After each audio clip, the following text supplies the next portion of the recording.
I walked into our Boston apartment Thursday evening, rolling my carry-on behind me and expecting to surprise Rachel with my early return from the Chicago conference. The project management summit had ended a day ahead of schedule, and I'd managed to catch an earlier flight home, thinking we could spend the evening together before the weekend rush started. I'd even stopped at that bakery on Newberry Street she loved to pick up those expensive macarons she always talked about but never bought for herself, imagining her face when I walked through the door with her favorite lavender honey flavor. Instead, I found her methodically folding designer clothes into her matching leather luggage set, the expensive one her parents had bought her for graduation 3 years ago that she only used for important trips like visiting her sister in New York or those work retreats in Vermont. The sight stopped me cold in our bedroom doorway, macarons forgotten in my left hand while my brain struggled to process what I was seeing. She looked up from a silk blouse she was wrapping in tissue paper, her expression shifting from concentration to something that looked almost like guilt, then hardening into the determined mask I'd learned over 7 years meant she'd already made up her mind about something and no amount of discussion would change it. I knew Rachel well enough to recognize when she was preparing to deliver news that would change everything, but I still wasn't prepared for what came next. She told me she was leaving, not just for the weekend or a work trip, but permanently, and that she'd been seeing someone else for nearly 6 months while I'd been completely oblivious to the signs. Trevor worked at a luxury car dealership downtown, managing high-end sales to Boston's wealthy elite, and they'd met at a charity gala in March that I'd skipped because of a critical work deadline for a client presentation that had seemed important at the time. She explained this with the clinical detachment of someone discussing quarterly earnings, folding each piece of clothing with precise movements while informing me that our entire relationship had been a mistake she was finally ready to correct after years of settling for less than she deserved. The words felt surreal, like watching someone else's life implode in a movie I'd accidentally wandered into while looking for the wrong theater. I stood there processing the information while she continued packing, her movements efficient and practiced, as if she'd rehearsed this moment in her mind countless times during those evenings when I thought she was just tired from work.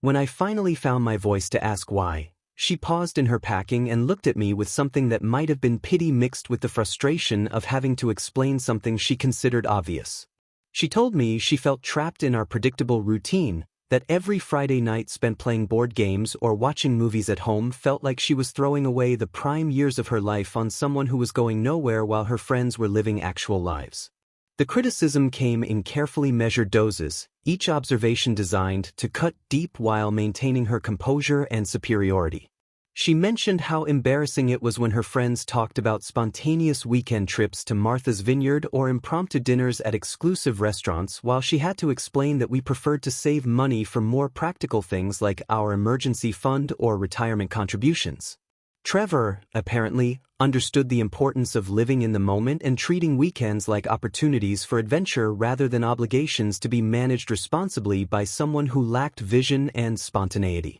She described him as ambitious and successful, someone who drove a BMW and wore expensive watches, unlike me with my practical Honda Civic and my habit of checking restaurant reviews before making reservations. I listened to her methodical destruction of everything I thought we'd built together, each word confirming that the woman I'd planned to propose to next month had already moved on months ago, leaving me to catch up to a reality I'd been completely oblivious to while thinking we were building something lasting. The engagement ring I'd bought 6 weeks ago was hidden in my sock drawer, a symbol of a future that had apparently never existed except in my imagination. As she continued packing, I realized that while I'd been researching restaurants for a perfect proposal dinner and planning our life together, she'd been comparing me unfavorably to someone who represented everything I wasn't and apparently never could be. Rachel continued her devastating critique with the systematic precision of someone who'd been rehearsing these complaints for months, explaining how embarrassed she felt when her friends discussed their boyfriend's expensive gifts and exotic vacation stories while she had to mention our budget-conscious lifestyle and Friday night board game traditions that now seemed pathetic in comparison. She told me about conversations at work where her colleagues shared photos from weekends in the Hamptons or spontaneous trips to wine country while she had to explain that we preferred staying home to save money for practical goals like down payments and retirement funds that suddenly sounded boring and small-minded. The way she described our relationship made it sound like a business arrangement between two people who'd settled for convenience rather than passion, reducing 7 years of what I thought was genuine partnership to a series of compromises that had slowly drained the life out of her dreams and ambitions. She revealed that Trevor represented everything I wasn't: wealthy enough to be spontaneous without checking bank account balances, adventurous enough to suggest midnight drives to see the sunrise over the ocean without worrying about being tired for work the next day, socially connected enough to get reservations at restaurants I'd never even heard of, and confident enough to live without constantly planning every detail of the future like someone afraid of taking risks. Rachel painted him as someone who understood that life was meant to be experienced rather than managed, someone who could give her the excitement and status she'd been missing during our years of what she now called mediocre suburban planning that had turned her into someone she didn't recognize or respect. She described feeling like she was aging prematurely, becoming the kind of person who chose practical shoes over stylish ones and discussed mortgage rates instead of dreams, trapped in a relationship that prioritized security over adventure and responsibility over passion. When I desperately suggested we could try couples therapy to work through whatever problems we were having, thinking that professional help might bridge the gap between what we had and what she apparently needed, she actually laughed, a bitter sound that made me feel naive for thinking our issues could be solved through conversation and compromise rather than fundamental life changes. She told me that some relationships simply couldn't be saved through talking because the fundamental problem wasn't communication but incompatibility, explaining that no amount of therapy could transform me into the kind of man who could give her the life she'd realized she wanted and deserved after seeing what was possible with someone like Trevor. The finality in her voice made it clear that this wasn't an impulsive decision made in anger or temporary frustration but a calculated conclusion she'd reached after months of comparing our life to possibilities that Trevor had shown her existed beyond our apartment's walls. As she zipped up her suitcase with decisive movements that suggested she'd been mentally preparing for this departure for weeks, I heard the sound of a car pulling into our apartment complex parking lot, and she glanced toward the window with an expression that mixed relief with something that might have been guilt about the timing of her perfectly orchestrated escape. Through our bedroom window, I watched a black luxury SUV park in the visitor spot, and I knew without being told that Trevor had arrived to collect Rachel and help her transition into the new life she'd been planning behind my back while I'd been completely oblivious to her growing dissatisfaction with everything we'd built together over 7 years. The sight of him stepping out of that expensive vehicle, tall and confident in a way that made me feel inadequate even from 3 floors up, confirmed every criticism she'd made about my limitations and drove home the reality that I'd been competing in a game where I never had a chance of winning because I hadn't even known I was playing. I stood there watching my entire future dissolve as Rachel grabbed her bags and walked toward the door without looking back, leaving me alone in an apartment that suddenly felt enormous and empty, filled with reminders of a relationship that had apparently been over long before I realized it was ending. I spent the next week systematically dismantling the life Rachel and I had built together, approaching the task with the same methodical precision I used for project management at work, treating it as a complex problem that required logical solutions rather than emotional processing.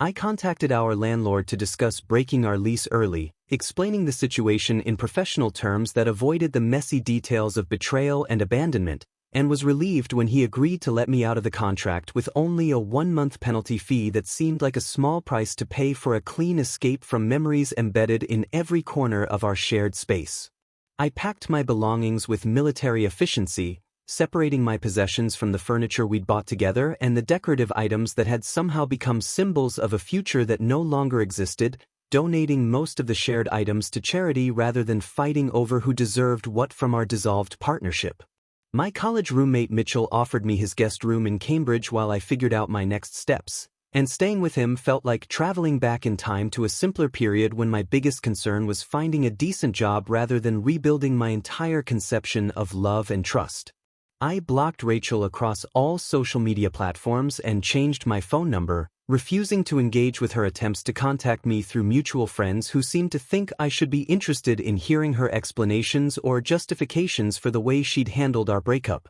When our friend Sarah called to tell me Rachel wanted to talk about getting closure, I politely but firmly explained that closure was something I'd have to create for myself rather than something she could provide after the damage had already been done to my ability to trust and plan for shared futures. The decision to cut off all communication wasn't made in anger but in recognition that staying connected to someone who'd spent months living a double life would only prevent me from moving forward into whatever came next. When my supervisor Karen approached me about a promotion opportunity that had opened up in our company's San Diego office, offering me the chance to lead a new project management division focused on sustainable energy initiatives, I accepted immediately without the usual careful consideration I applied to major life decisions. The timing felt like providence, offering me not just career advancement but geographical distance from a city that had become associated with humiliation and broken promises, plus a substantial salary increase that would help me rebuild my financial independence after 7 years of shared expenses and joint planning.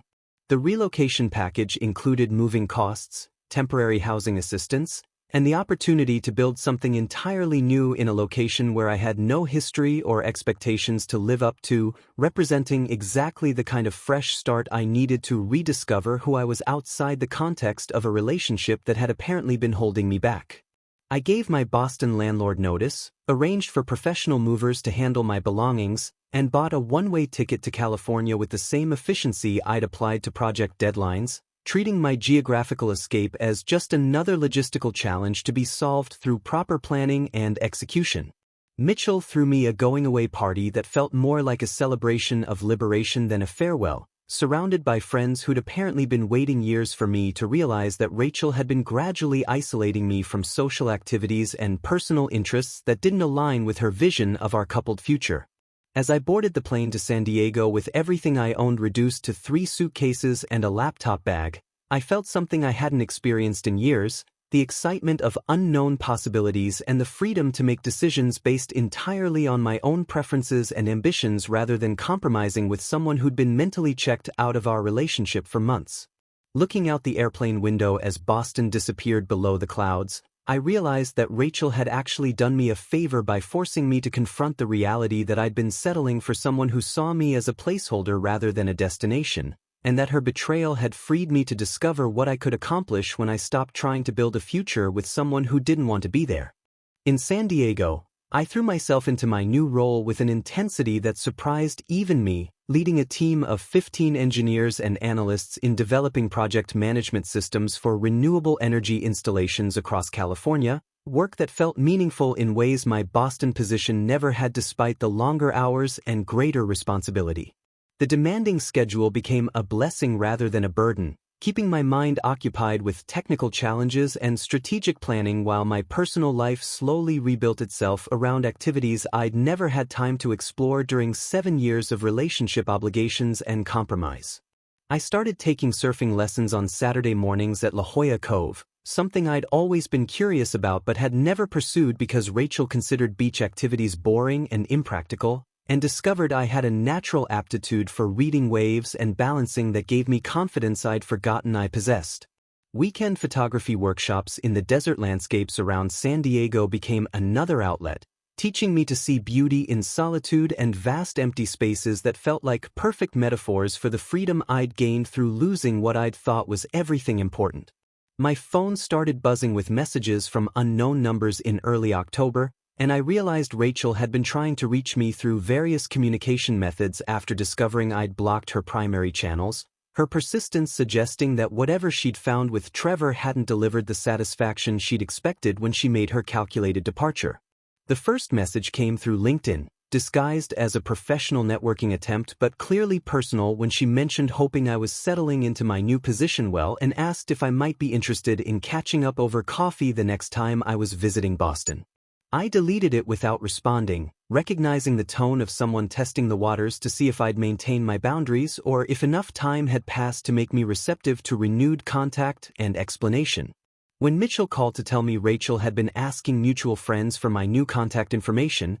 claiming she needed closure and wanted to apologize for how she'd handled things, I felt only mild curiosity about her motivations rather than the anger or hurt I might have experienced months earlier. He mentioned that she and Trevor had broken up after he'd apparently been dating multiple women simultaneously throughout their relationship, treating her the same way she treated me but with even less consideration for her feelings or dignity.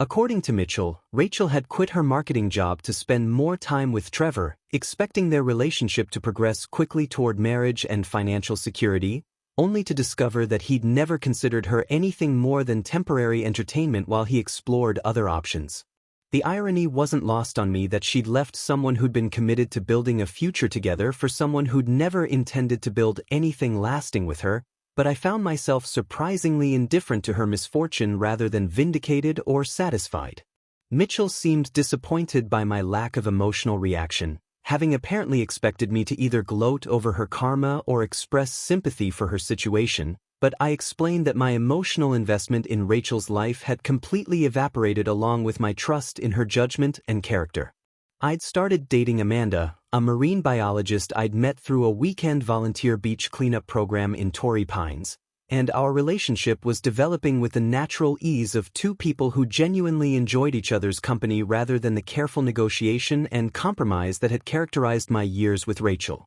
Amanda brought intellectual curiosity and genuine enthusiasm to our conversations about environmental conservation, my work projects, and shared outdoor adventures, making me realize how much energy I'd been wasting trying to interest someone in topics they found boring or irrelevant to their personal ambitions. With Amanda, I discovered what it felt like to be with someone who asked questions about my day because she genuinely wanted to know the answers, rather than someone who listened politely while mentally planning their next social media post or shopping expedition.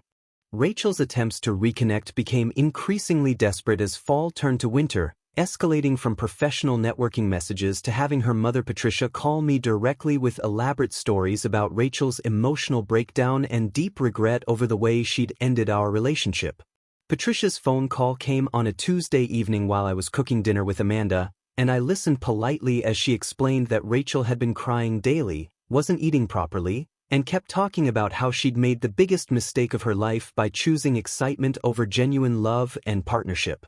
I thanked Patricia for her concern but explained that Rachel's emotional state wasn't my responsibility anymore, and that healing from our breakup required maintaining the boundaries I'd established rather than reopening communication channels that would only complicate both our attempts to move forward. Her best friend Jessica followed up a week later with a more aggressive approach, calling me selfish and stubborn for refusing to give Rachel the closure she needed to process her guilt and regret about how she'd handled our 7-year relationship.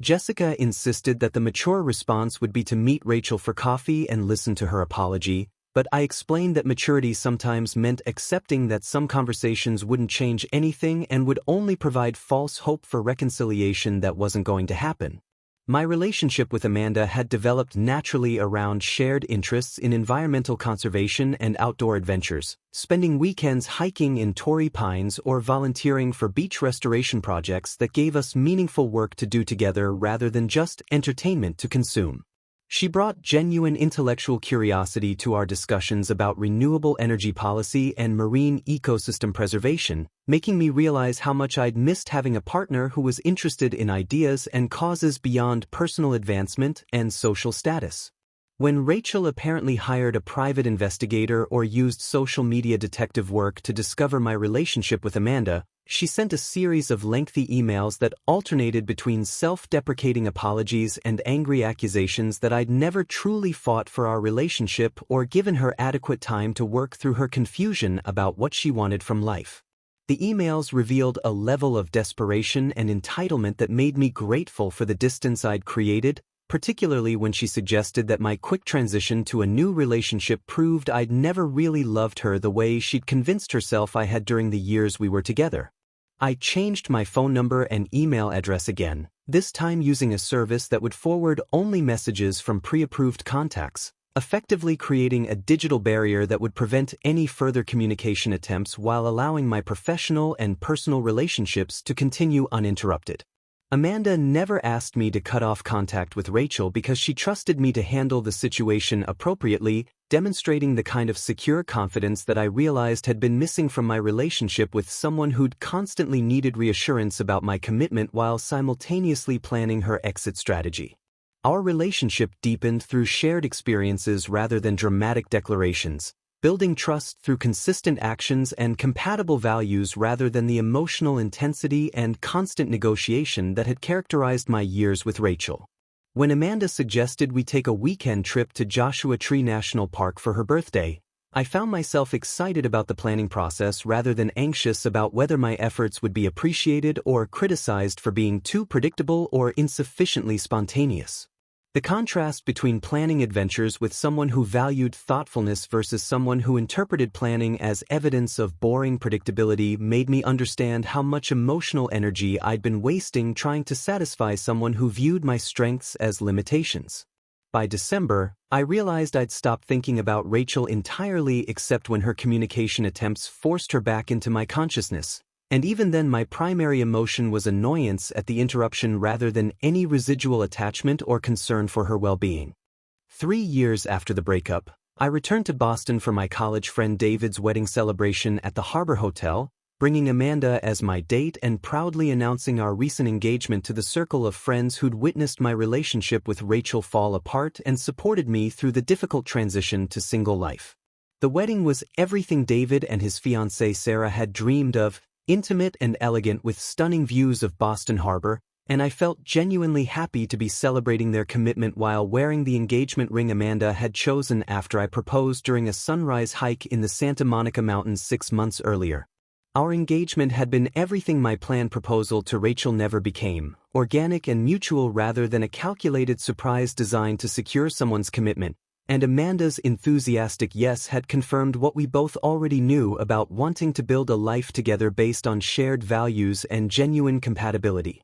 I was standing on the venue's terrace overlooking the harbor, enjoying the cool evening air and discussing Amanda's research on coral reef restoration with David's cousin who worked in environmental policy, when I spotted a familiar figure approaching across the crowded reception space. Rachel appeared unexpectedly at the wedding reception, having apparently learned about the event through the same mutual connections that had once made our social circles overlap, and I watched her navigate the crowd with the determined focus of someone who'd been planning this encounter for months. She looked different than I remembered, thinner and more carefully put together in a way that suggested she'd been preparing for this moment, wearing a dress that was probably too formal for the occasion and makeup that couldn't quite hide the stress lines around her eyes that hadn't been there during our relationship years. When she approached me during a quiet moment on the venue's terrace, I felt Amanda tense slightly beside me before excusing herself to get drinks, demonstrating the kind of emotional intelligence and security that allowed her to give me space to handle the situation without creating drama or demanding explanations.